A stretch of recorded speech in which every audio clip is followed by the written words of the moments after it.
The one thing that I really like about these Your Town events that we do is that we tell you things, honestly, some things that I didn't know, and I know a lot of the people that are watching didn't know. And one of the things is about Bedford, which actually played a major role in this little event in American history called the Whiskey Rebellion. George Washington spent a lot of time here during his presidency, and just a few minutes down the road from where we stand, another spot where a lot of presidents spent a lot of time, the famous Bedford Springs. But they nevertheless came because they heard about the healing waters of the Bedford Springs. Starting in the mid-1700s, people came to what's now known as the Bedford Springs Resort for the medicine muddled in the water. Because if you were sick and you knew that there was no medicine that could help you, you'd try anything. There are 5 medicinal springs here, which were used to treat all kinds of ailments. Accommodations weren't what they are today. There was no buildings, so they had to put up tents in the valley here. Bill Defibaugh knows everything and more about the resort. You could say his family helped to build it. My folks that had a tavern, and it was called the Defibaugh Tavern. Dr. John Anderson, who founded the Springs, carted some guests off to the tavern to stay and to eat. This is an old ledger showing who stayed there. Notice the names, Vanderbilt and Carnegie.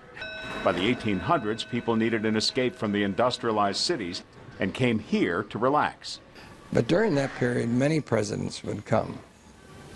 Vice presidents, congressmen, and what have you would come because we're very close to Washington. And so they would come just for visits, and not because they were sick, but just to have a good time.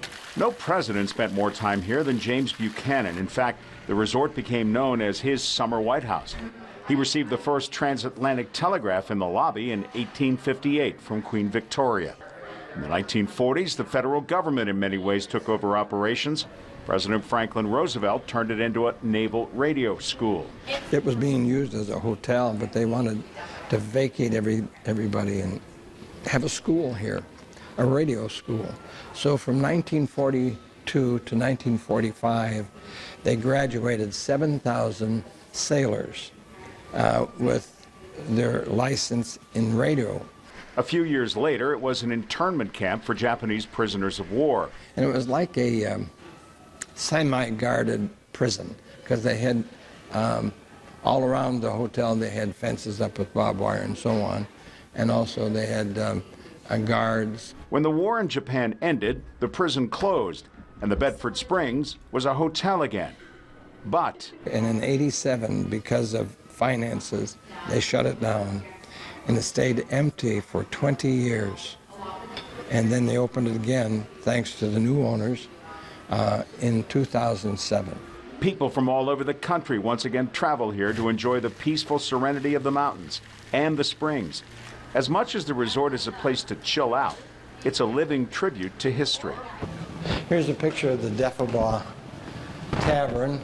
The old kitchens are preserved and the tools used to construct the buildings housed in glass cases.